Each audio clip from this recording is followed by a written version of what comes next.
America और Iran के बीच पिछली बार हॉर्मुज़ स्ट्रेट पर आकर बातचीत अटक गई थी। ईरान चाहता है कि वो स्ट्रेट पर कंट्रोल करे, जबकि अमेरिका को ये मंजूर नहीं था।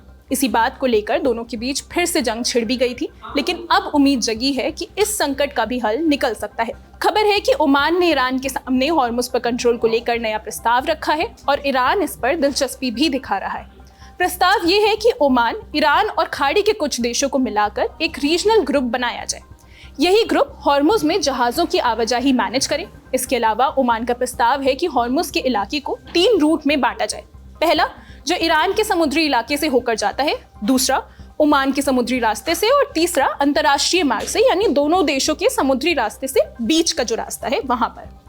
ओमान की शर्त है कि अगर इस प्रस्ताव पर सहमति बनी तो ईरान को समुद्री माइंस हटानी होगी, जो कि फिलहाल उसने अंतर्राष्ट्रीय रास्ता जो दोनों देशों की टेरिटोरियल वाटर्स के बीच में है वहां बिछा रखी है। अभी तक हॉर्मुज़ में टोल वसूली को लेकर भी पेच फंस रहा था। इस पर ओमान का कहना है कि टोल की बजाय एनवायरमेंटल प्रोटेक्शन फीस ली जाए, लेकिन ये ऑप्शनल होगी, यानी जहाज चाहें तो अपनी मर्जी से ये फीस दे सकते हैं। लगभग ऐसी ही व्यवस्था स्ट्रेट ऑफ मलक्का में भी है, जहां जहाजों से ऑप्शनल सर्विस फी ली जाती है, जिसे नेविगेशन सिक्योरिटी और एनवायरमेंट प्रोटेक्शन में लगाया जाता है।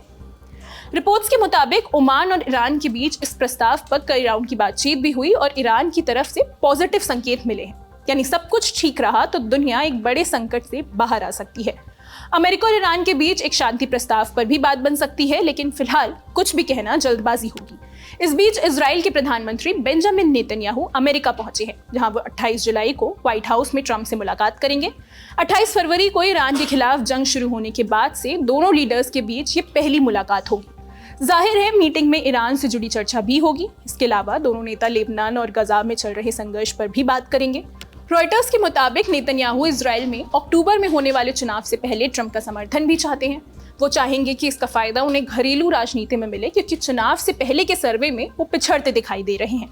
इसके अलावा दोनों देशों के रिश्तों में बीते कुछ समय से तनाव भी आया हुआ है। कई बार खबरें आई कि लेबनान और गजा में संघर्ष रोकने को लेकर ट्रंप इजराइल पर दबाव बना रहे हैं, लेकिन इजराइल उनकी बात मानने को तैयार नहीं है। नेतन्याहू से कई बार उनकी खटपट भी हुई। रिपोर्ट्स ये भी है कि अमेरिका अभी भी इजराइल के रवैये से ज्यादा खुश नहीं है। ऐसे में देखना होगा कि नेतन्याहू और ट्रंप की मुलाकात से दोनों देशों के रिश्तों में वापस से भरोसा आता है या नहीं।